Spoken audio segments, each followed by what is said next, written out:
오늘 길어질 것 같은데.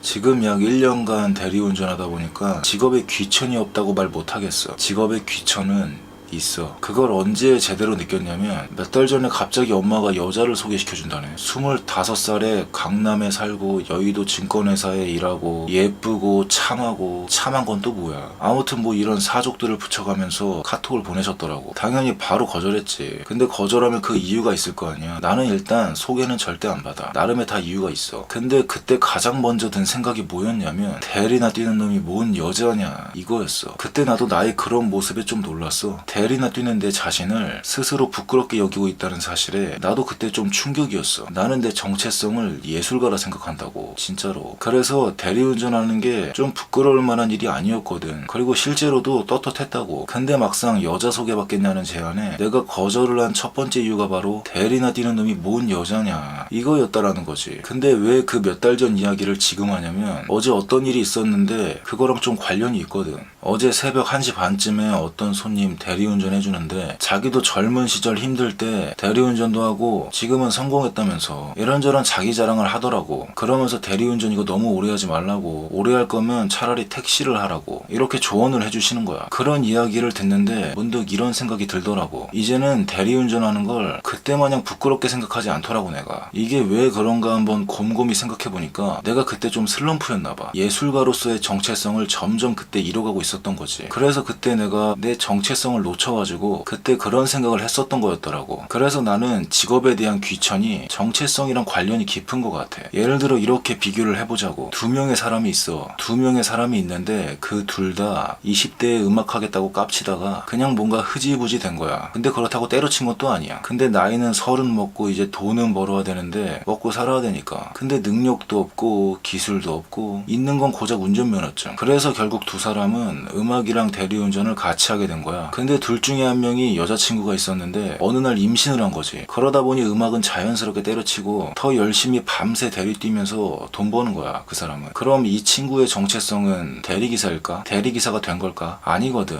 이제는 한 가정을 지키는 가장이 된 거야. 아버지가 된 거지. 아빠가 된 거지 이제. 근데 나머지 그 친구는 그냥 어영부영 음악하고 있던 거 붙잡긴 하면서 입에 풀칠하려고 대리 뛰는데 이게 그래도 쉬운 일은 아니거든. 그러다 보니 일하고 집에 들어와서 지쳐서 그냥 자고 다시 일어나서 그냥 멍 때리며 쉬고 있다가 그렇게 쉬다 보니 또 저녁이 돼서 일하러 나가고 이런 일상이 계속 반복되는 거야. 그러다 보니 어느덧 그냥 일만 하게 되는 거지. 자신도 모르게 자신의 정체성이 대리기사가 됐어. 그러다 어느 날 엄마한테 여자 소개받겠냐는 제안이 왔는데 대리나 뛰는 놈이 뭔 여자냐 이런 꼴이 난 거야. 그게 나였어. 그때 나. 둘 다 대리 뛰는 놈인데 첫 번째 놈과 두 번째 놈의 차이가 뭘까? 가장으로서 가정을 지키기 위해 열심히 대리 뛰는 거랑 대리나 뛰는 놈이 뭔 여자냐 이러고 있는 인생은 비록 둘 다 대리 뛰는 인생이지만 정말 엄청난 차이가 있다고 생각해. 물론 어느 누구는 이렇게 말할 수도 있어. 가장으로서 대리 뛰는 게 그렇다고 자랑할 만한 건 또 아니지 않겠습니까? 이럴 수도 있다고. 근데 나는 가장이란 정체성을 갖고 일을 한다라는 건 좀 다른 차원이라고 보거든. 그게 어떤 일을 하든 간에 말이야. 그냥 일하는 거랑은 진짜 완전 다른 차원이라고 생각해. 가족을 위해 자신을 희생하는 거잖아. 난 그 희생에 대해서 함부로 판단하고 뭐라 말하면 안 된다고 생각해. 그런 사람은 분명 저주받을 거야. 저주. 내가 그래서 결혼을 못 하겠어. 나는 아마 결혼하게 되면 예술가의 정체성 그딴 거 바로 때려치워야지. 뭔 놈의 배부른 소리냐고. 열심히 일해서 돈 벌어야지. 노동해야지. 근데 다들 그렇게 되는 것 같아. 젊을 때야 본인들이 하고 싶은 거 다들 하고 있다가 준비하고 있다가 그러는데 막상 결혼하게 되면은 좀 본인의 생각과 다른 삶을 살게 되잖아. 현실이라는 것 때문에 돈에 더 약간 초점이 가잖아. 솔직히 예전에는 그렇게 돈만 버는 인생이 약간 좀 못마땅했거든. 근데 정말 함부로 말하면 안 되는 것 같아. 그건. 왜냐면 난 못하는 거거든. 나는 그렇게 나 자신을 희생할 용기도 자신도 없어. 그래서 결론은 결혼해서 가장이 된다는 건 희생이고 그 희생에 대해 함부로 귀천 논리를 들이대서는 안 된다고 생각해. 그리고 나같이 정체성이란 게 확실하게 있는 사람들, 목표가 확실히 있는 사람들 사람들, 이것들한테는 귀천 논리가 안 통해. 말해도 소용이 없고 의미도 없어. 왜냐면 내가 하는 게 그냥 짱이거든. 예술 쪽 음악하는 거 딴따라 새끼들이라고 아무리 뭐라 해도 안 통해. 데미지가 안 들어가요. 근데 문제는 정체성이 없는 사람들, 그걸 잃어버린 사람들, 이분들은 좀 안타까워. 왜냐면 정체성이 없으면 결국 돈, 명예, 권력 이거에 놀아나야 되거든. 내가 대리나 뛰는 놈이 뭔 여자냐 이랬을 때 그거에 놀아나가지고 그런 생각이 나온 거라고. 목표를 잃어버리거나 없으면 자연스럽게 여기에 놀아날 수밖에 없는 것 같아. 그럴 때 그 인생이 진짜 불쌍한 것 같아. 나도 그때 내 인생 진짜 불쌍하더라고. 쪽팔리기도 하고 주식이나 해볼까 이런 생각도 들고. 그래서 어떻게 보면 정체성을 못 찾은 사람들은 차라리 결혼을 목표로 두고 가장이 되는 게 더 낫지 않을까 싶어. 왜냐면 가장은 귀천 논리가 안 통하거든.